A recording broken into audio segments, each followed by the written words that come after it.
The email from Dr. Elliot Wilson hit me like a physical blow, its words searing into my consciousness. "You've become a relic with a title we can't afford anymore."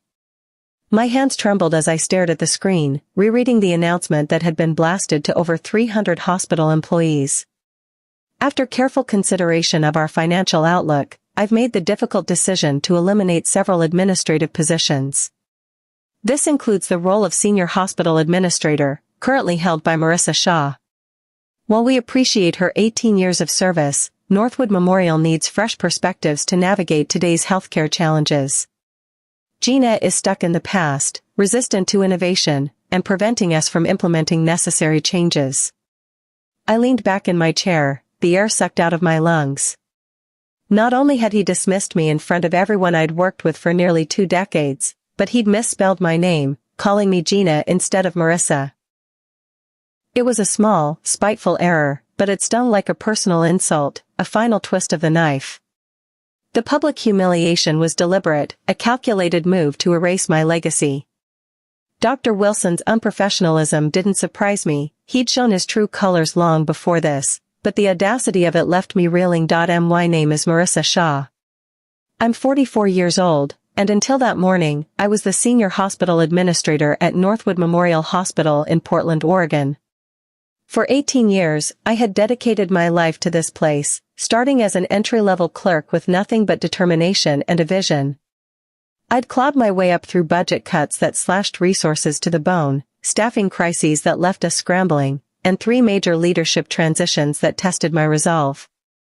Every step of the way, I'd fought to protect the patients and staff who made Northwood more than just a building. It was a lifeline, a sanctuary. But nothing, not a single moment in all those years, had prepared me for this betrayal. A knock at the door, a soft knock, broke through the haze of my thoughts. Vanessa, my assistant, stood hesitantly in the doorway, her wide eyes shimmering with unshed tears. "Marissa, I'm so sorry," she whispered, her voice cracking. "This is awful." He can," I cut in, forcing a deep breath to steady the storm raging inside me. As Chief Medical Director, he has the authority to restructure administration. I should have seen it coming. He canceled our last 3 meetings, 3 times he dodged me, and I let myself believe it was just scheduling conflicts. Vanessa's hands twisted together, her concern palpable. "What will you do?" she asked, her voice barely above a whisper. I looked around my office, the space that had been my second home. Certificates lined the walls, testaments to years of hard-earned achievements. Family photos sat on my desk. My parents, my sister, reminders of the life I'd put on hold. And then there were the binders on my shelf, labeled safety protocols and violations. 18 years of meticulous documentation, every safety concern, every staffing shortage, every policy breach I'd fought to address. Some battles I'd won, many I hadn't. But those binders were my armor, my proof that I'd never stopped fighting for what mattered. "I'll be fine," I said, a strange calmness settling over me as I met Vanessa's gaze. Sometimes being underestimated is an advantage. I stood and began gathering my personal belongings, my photos, my coffee mug, a worn notebook filled with ideas for improving patient care. I left the binders where they were. I didn't need them in hand, I had digital copies of everything, safely stored where Wilson couldn't touch them. When security arrived to escort me out, a humiliating flourish straight from Wilson's playbook, I was ready. I smiled, not out of joy but defiance, and walked out of Northwood Memorial with my head held high, refusing to let him see me break. A mentor's voice that evening, I sat in my darkened living room, the silence pressing against me like a weight. A glass of wine trembled in my hand as I dialed a number I knew by heart. Dorothy Winters answered on the second ring. She'd been a board member at Northwood when I first started, my mentor through those early, uncertain years. Even after her retirement last year, she'd remained a confidant, a steady voice in the chaos. "He did what?" Dorothy's indignation crackled through the phone as I recounted the email. "That's grounds for a defamation suit, Marissa." "Maybe," I said, swirling the wine in my glass, watching the deep red catch the dim light. "But that's not the route I want to take." I poured out the story of the past 6 months, how Dr. Wilson had stormed into Northwood with grand promises of innovation and efficiency, his impressive resume dazzling the board. But beneath the polish, he was a wrecking ball. He'd eliminated free parking for staff within his first week, a petty move that sparked grumbling resentment. His second act was worse, slashing nursing coverage on night shifts, leaving patients vulnerable and staff exhausted. Over time, he'd chipped away at safety protocols, reducing nurse-to-patient ratios on the oncology and pediatric floors, extending surgical staff shifts beyond safe limits, stretching equipment maintenance schedules to save a few dollars. Each change was cloaked as a temporary fix or an industry trend, and the board, blinded by cost savings, ignored the ticking time bomb he was building. "The problem is, he's clever," I said, my voice tight with frustration. "He spins every cut as progress. The board doesn't see the risks, they just see the numbers." "And I'm guessing you've documented all of this," Dorothy said, her tone sharp with certainty. "Every incident, every complaint, every near miss," I confirmed. "I've been building these files since I started at Northwood. 3 directors before Wilson tried cutting corners, and I always had the evidence to push back." What I didn't tell her, what I couldn't bring myself to say, was how personal this felt. 20 years ago, my mother had been a patient at Northwood. A missed medication and an understaffed night shift had turned a routine procedure into weeks of complications. I could still see her face, pale and fragile, her trust in the system shattered. That memory had driven me to this career, to be the one who ensured those mistakes didn't happen again. It wasn't just a job, it was a promise. "I sacrificed everything for that hospital," I said quietly, the words heavy with years of unspoken loss. Relationships had faded, the hope of a family slipped away, vacations became a distant dream. I believed I was making a difference. "You were," Dorothy insisted, her voice fierce. "And you still can. The question is, what do you want to happen now?" I took a slow sip of wine, letting the question settle. I could walk away with a severance package and start over somewhere else. I could sue for wrongful termination, drag Wilson through the courts. I could retire early, as he'd no doubt intended. Or I could fight, not for myself, but for the patients and staff I'd sworn to protect. "I want to save them," I said finally, my resolve hardening. "The patients who deserve better, the staff who are breaking under his decisions. But I need to be strategic." "Smart," Dorothy agreed. "Wilson has the board's ear right now, but that can shift if the right evidence comes to light." I glanced at my laptop on the coffee table, its screen dark but brimming with potential. Years of files. Safety violations, staffing crises, policy breaches, sat waiting, undeniable proof that couldn't be dismissed as bitterness. "Give me a few days," I said. "I need to organize my thoughts, and my evidence." Building the case 3 days later, I sat at my dining room table, surrounded by a fortress of paper. Printouts of emails, policy documents, and incident reports sprawled across the surface, each one a shard of the truth I'd spent hours piecing together. My hands moved with purpose, sorting the most damning evidence of Wilson's reckless leadership. This wasn't about revenge, it was about justice. My phone buzzed, pulling me from my focus. A text from Jessica Palmer, the night shift charge nurse in the emergency department, lit up the screen. "You wouldn't believe what happened last night. 2 nurses called out sick, and they weren't replaced. We were at dangerous levels all night. A patient with chest pain waited 4 hours to be seen. Wilson says it's the new normal and we need to adapt." I stared at the words, my heart sinking. That patient could have been anyone, someone's father, someone's child. I added Jessica's message to my file, another brick in the wall of proof. It wasn't just stories anymore, the statistics told a chilling tale. Since Wilson took over, incident reports had surged by 37%. Near misses, errors caught just before they harmed patients, were up 52%. The hospital was a powder keg, and he was striking matches. I picked up the phone and dialed Jessica. "Jess, it's Marissa. I need your help." Her voice was tired but resolute. "Anything, Marissa. This can't keep going on." Over the next week, I became a one-woman army. Jessica connected me with nurses who'd seen the decline firsthand, exhausted voices recounting missed medications, delayed treatments, and equipment failures. Vanessa, still at the hospital but disillusioned, slipped me internal memos that laid bare Wilson's contempt for safety. One email to the board, sent 2 months before my dismissal, stopped me cold. Marissa's obsession with outdated regulations is costing us millions. We need to modernize our approach to risk management. Modernize, I muttered, bitterness coating the word. He meant gamble with lives. I highlighted the line in my report, countering it with the truth. I wasn't clinging to rules, I was safeguarding people every night. As I sifted through the evidence, my mother's face haunted me.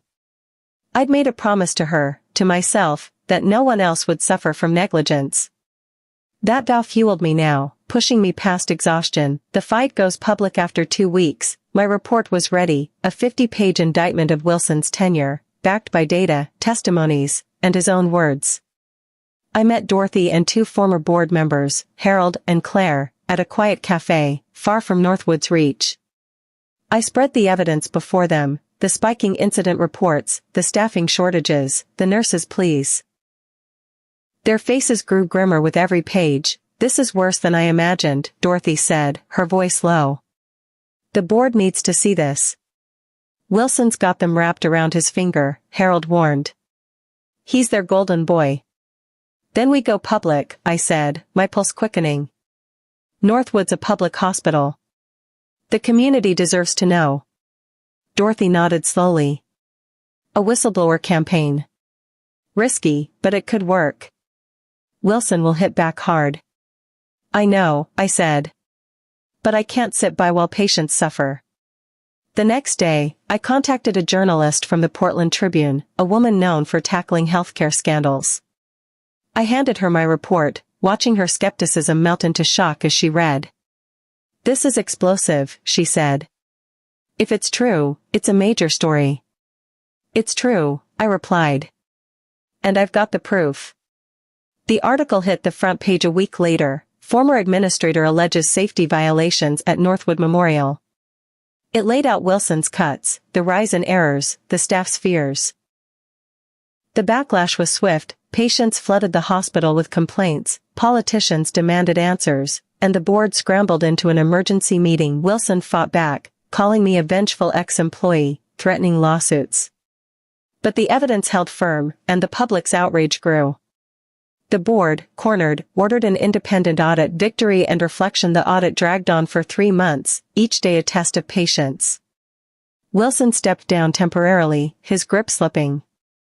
When the report finally dropped, it was a vindication. Safety violations, staffing failures, a culture of silence, all confirmed. It demanded immediate action. The board fired Wilson and offered me my job back. I turned it down. The battle had left me weary, and Northwood needed new blood. I recommended Vanessa, loyal, fierce, and ready to lead. She took the role and began the slow work of rebuilding. I stepped back, taking time to breathe, to think. The fight had cost me, but it had also proven something. One voice, armed with truth, could make a difference. Northwood started to recover, safety protocols returned, staff numbers rose, trust flickered back to life. And me? I found peace. I'd kept my promise, to my mother, to the patients, to the part of me that still believed in doing what's right, no matter the odds. The turnover rate had reached 42%, and now it had doubled. The numbers circled in my thoughts like vultures over a battlefield. I sat in silence, the edges of my reality fraying, when the doorbell rang, an abrupt jolt that snapped me out of my spiraling thoughts.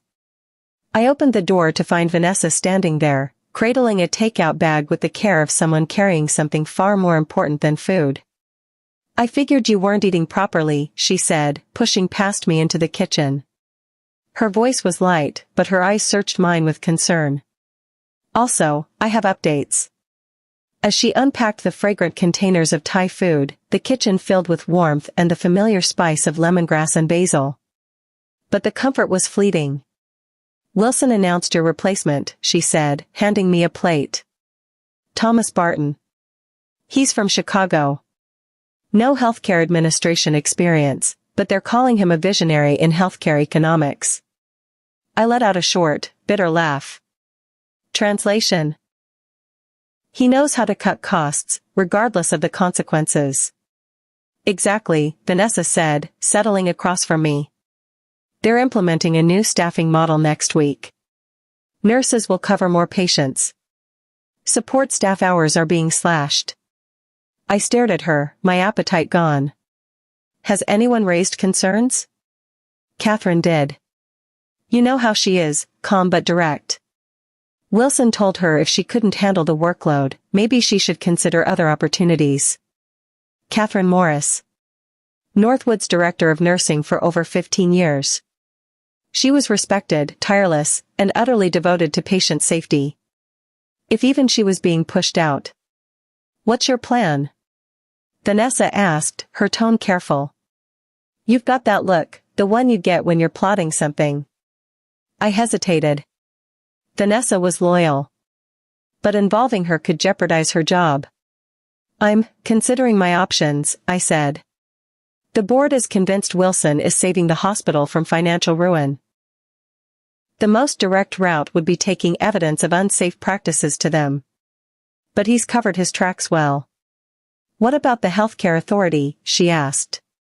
An anonymous tip might trigger an investigation. I've thought about it. But regulators move slowly. Wilson's changes are already putting lives at risk. I need something faster. Stronger. Something that can't be ignored. I looked up at her. I'm thinking of a multi-pronged approach. Regulators, yes. But also the medical staff, patients, maybe even the media. Vanessa raised her eyebrows. Going nuclear, huh? Not yet, I said. But I'm preparing for all possibilities. What I couldn't say, was how angry I was. Not just for myself or for losing my job. But because everything I had spent years building to protect patients was being dismantled by a man whose loyalty was to numbers, not people. In my mind's eye, I saw the binders in my office. The quiet record I had been keeping. Patterns of cuts, complaints, adverse outcomes. They hadn't mattered, until now. 1 week later, I found myself in a small cafe 3 blocks from Northwood Memorial, nursing a coffee that had long gone cold. Across from me sat Dr. Andrew Bennett, chief of surgery and someone I had trusted for over a decade. I shouldn't be meeting with you, he said in a low voice. Wilson made it clear, anyone keeping contact with you is undermining the new direction. Yet here you are, I said softly. Andrew sighed, running a hand through his salt and pepper hair. Because what's happening isn't right, Marissa. The decisions he's making, they're reckless. Dangerous. Tell me, I said, pulling out a notebook. For the next 30 minutes, he detailed a litany of quiet disasters, surgical teams pulling double shifts, critical maintenance postponed, supply shortages so severe that nurses were buying their own gloves and disinfectants. And then, the discharge changes. They're pushing patients out the door before they're ready, Andrew said. We had 3 readmissions last week. One was an elderly woman, sent home with no medication instructions.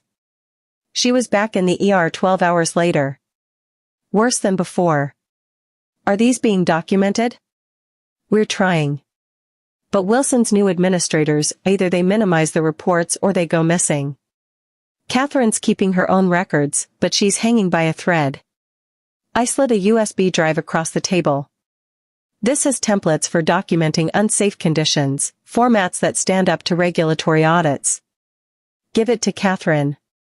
Andrew tucked the drive into his coat pocket. You're really doing this? I'm gathering evidence for the healthcare authority. But I need data. Real-time proof. I can't do it alone. He looked down at his hands. You know this could cost us everything. What about the patients? I asked. How many will suffer because we were too afraid to act? He didn't answer for a long time. When he finally looked up, there was resolve in his eyes. You're right. I'll help. But be careful. Wilson, he's not just some smooth-talking administrator. His brother-in-law is on the state hospital board. He's got connections. The words landed like stones in my stomach. If Wilson had allies in the very agencies that were meant to protect patients, my fight just got harder. As we stood to leave, Andrew gently touched my arm. There's something else. You need to know. Wilson's telling people you were fired for incompetence. That you mismanaged funds. That you falsified staffing records. He's painting you as the root of the hospital's problems. I froze. It felt like someone had knocked the air out of me. My face flushed with a wave of humiliation and rage. 18 years, of relentless work. Of putting patients first. Of mentoring, innovating, building trust. And now, it was all being rewritten into a lie. Thank you for telling me, I whispered, struggling to keep my voice steady. Walking back to my car, the rage simmered beneath my ribs. It wasn't just about the hospital anymore. This was personal.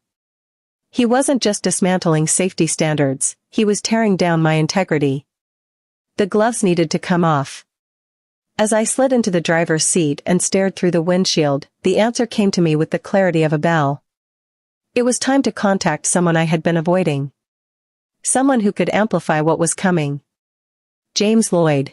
I stared at my phone screen, the reporter's name glowing in my contacts like a lifeline. James Lloyd, investigative journalist for the Portland Tribune, the one who'd called me years ago seeking comment on hospital administration issues. Back then I'd hesitated, now I tapped his number and sent a terse message, we should talk. I have information about patient safety risks at Northwood Memorial. Within minutes, his response arrived, been waiting for this call.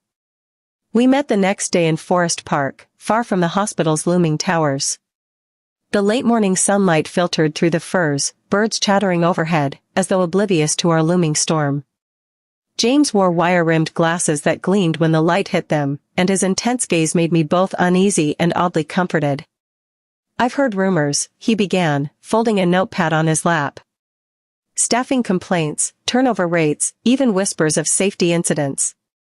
But without someone on the inside, it's hard to verify. I exhaled, handing him a thick folder. These are redacted incident reports from the past 6 months. Look at the pattern. He flipped through pages, charts of missed equipment checks, notes of medication errors, logs of emergency readmissions. His brow furrowed deeper with every turn. They could argue these are isolated, he said at last, closing the folder. System-wide challenges, fluctuation in care, anything. I retrieved a second folder from my bag. I anticipated that.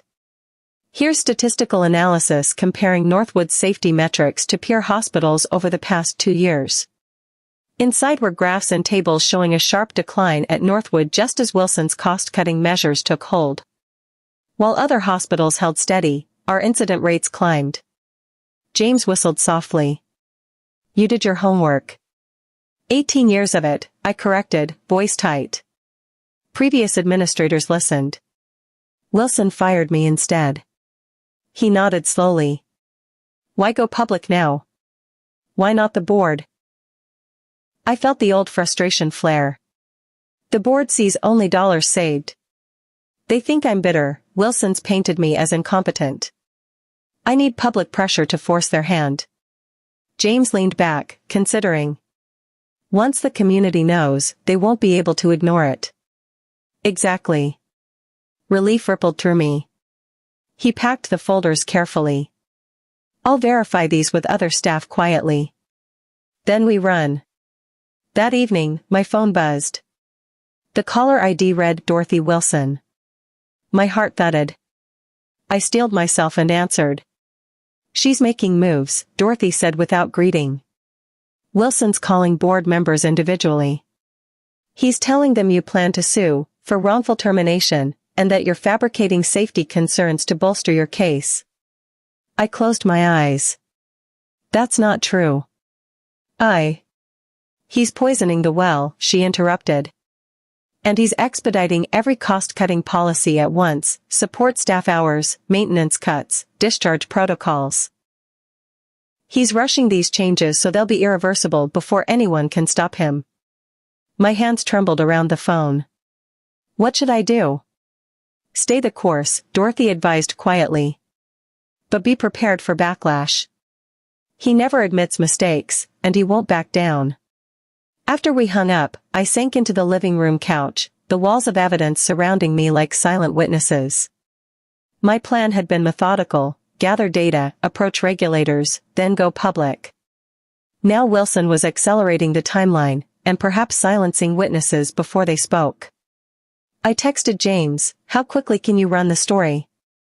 3 days later, the headline blazed across my newsfeed. Patient safety concerns plagued Northwood Memorial Hospital. James's byline carried the weight of every documented case and statistical comparison. He'd verified my claims with other staff, secured internal emails, and even obtained snippets of the maintenance logs showing postponed equipment checks. Though I wasn't named, the article referenced recently terminated administrative staff who raised safety alarms. Almost immediately, my phone lit up.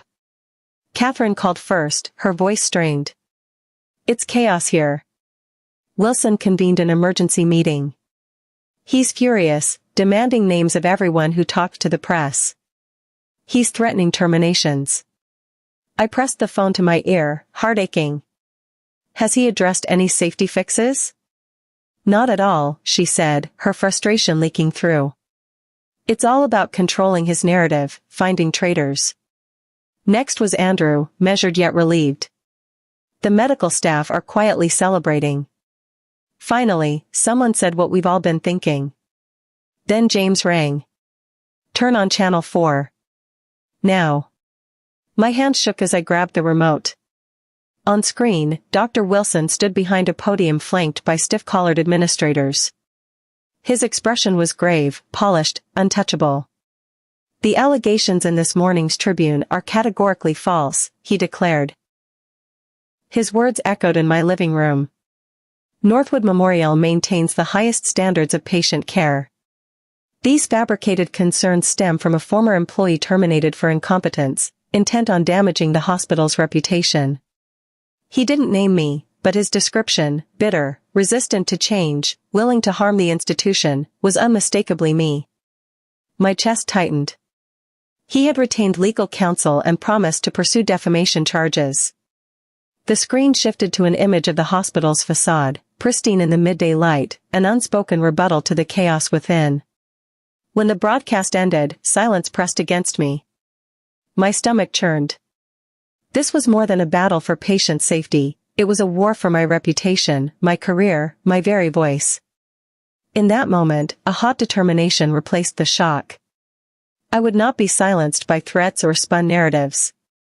The community deserved the truth, and I would ensure they heard it. Reaching into my pocket, I pulled out my phone and opened my notes app. New names, witnesses, listed there. More recordings, more documents waiting to be unveiled. The next steps would be even riskier, but the stakes had never been higher. I tapped a message to Catherine, "We escalate. We bring in the state authority. I need your full records." Then another to Andrew, "Prepare a signed affidavit from you and willing surgeons. We take this upstate." Finally, I drafted a note to James, "Hold for tomorrow morning. We're going national." As I set the phone down, the weight of the fight ahead settled on my shoulders. But beneath it was something else, a fierce hope. If lives could be saved, reputations restored, and justice served, then every risk would be worth it. I closed my eyes, braced for the storm, and whispered into the quiet room, "Let's finish this." My phone buzzed, and when I saw James Lloyd's name on the screen, I braced myself. "James, I've got Wilson running scared." I closed my eyes, pressing the phone to my ear. "This is only the beginning. What happens next?" His voice was low, almost reverent. "The state healthcare authority called me this morning. They want to see all your documentation." My breath caught. Regulators moved glacially, yet here they were, propelled by the public outrage and the Tribune's expose. "I have copies ready," I said, heart pounding. "But what about Wilson's legal threats?" Intimidation tactics, James dismissed. We vetted every line. It's airtight. I wasn't so certain. Wilson had deep pockets and deeper connections. Even the clearest facts could be twisted. That afternoon, an anonymous email arrived in my inbox, from a Northwood address. Check oncology readmissions over the past 2 months. Premature discharges followed by complications. Wilson approved new protocols despite oncologist objections. My pulse surged. This was exactly the kind of concrete evidence that could break through any spin. I forwarded it to James, who promised to investigate. By evening, news vans lined Northwood's circular driveway. The local healthcare workers' union publicly backed the Tribune's investigation, and patient advocacy groups demanded an immediate review of safety protocols. Alone in my living room, I watched the live coverage on my muted TV. Relief and dread warred inside me. I'd set these events in motion, but I hadn't anticipated the speed or the intensity of the backlash. 3 days later, inspectors from the state healthcare authority arrived unannounced. Over 3 relentless days, they combed through records, interviewed staff, and observed every corner of the hospital. I stayed out of their way, relying on Catherine and Andrew for updates. They reported back with grim news. Staffing ratios had been pushed beyond safe limits, critical maintenance had been deferred, and discharge protocols were endangering vulnerable patients. Each finding was a vindication of my warnings. Yet Wilson himself was conspicuously absent, represented by jittery administrators unable to answer pointed questions. It was déjà vu. The man who'd once hired me had now engineered his own unraveling. On the 4th morning, a knock sounded at my door.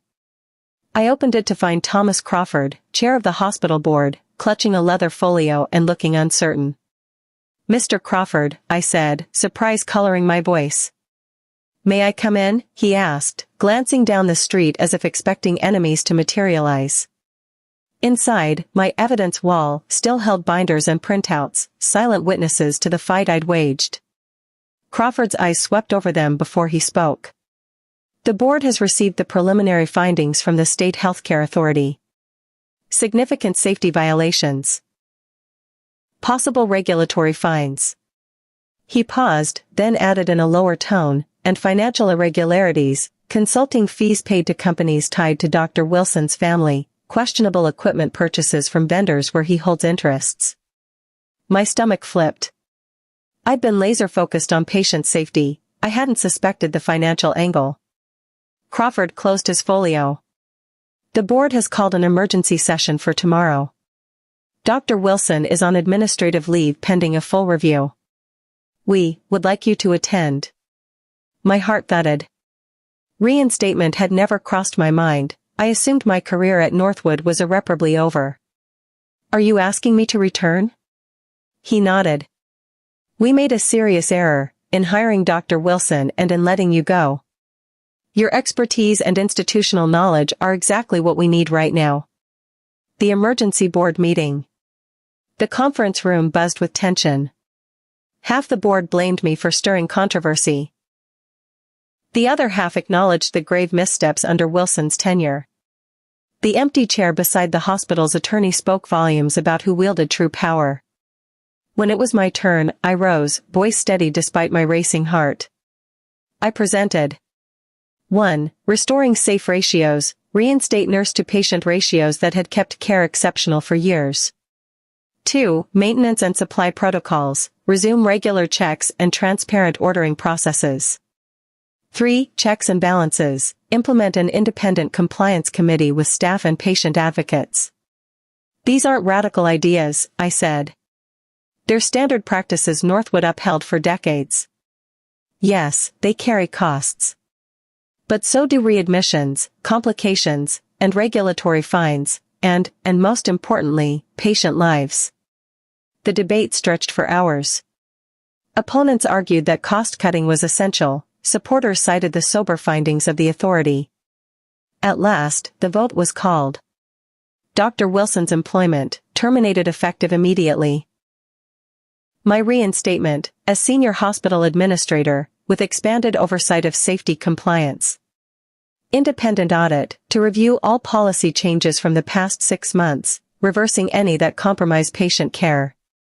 A hush fell over the room as Crawford turned to me. Welcome back. That evening, the Tribune's website flashed another headline.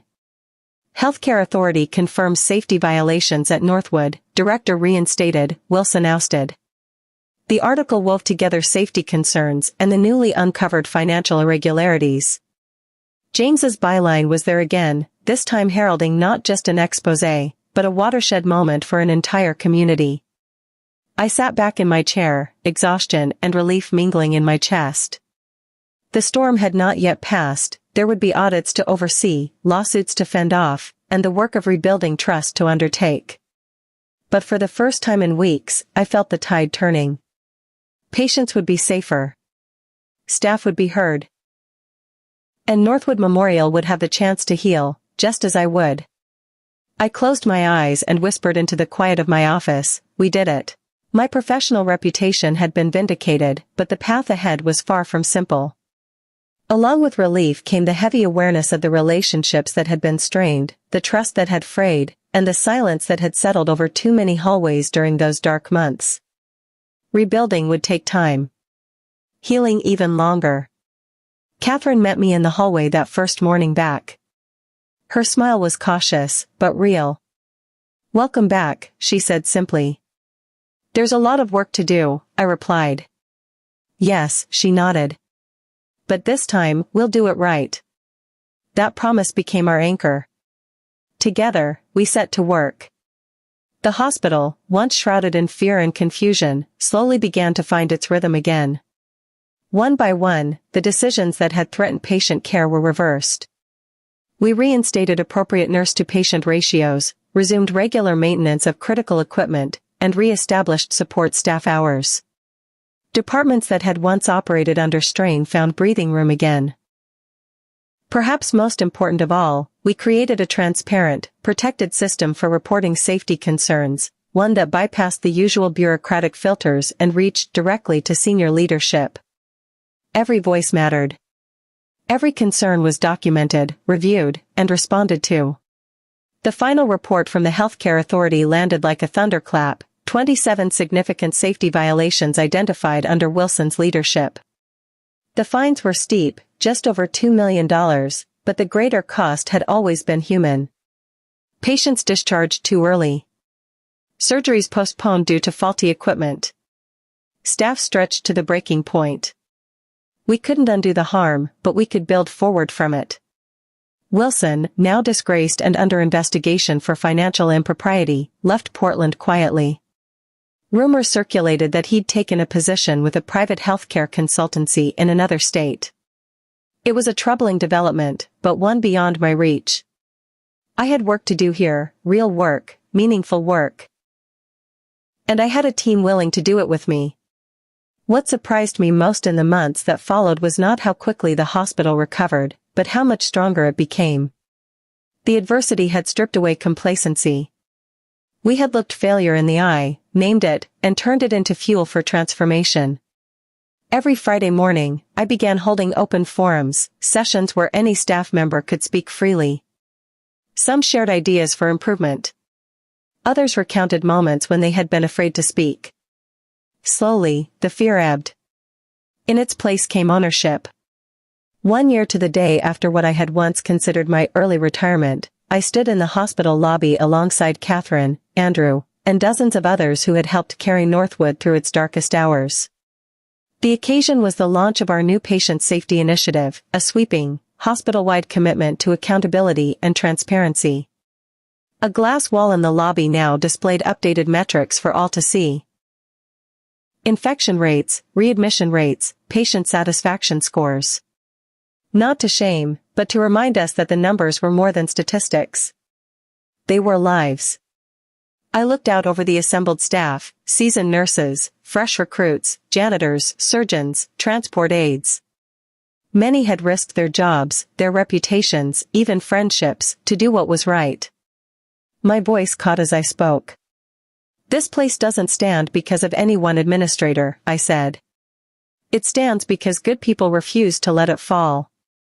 They applauded quietly, a collective acknowledgement of a shared burden, and a shared triumph.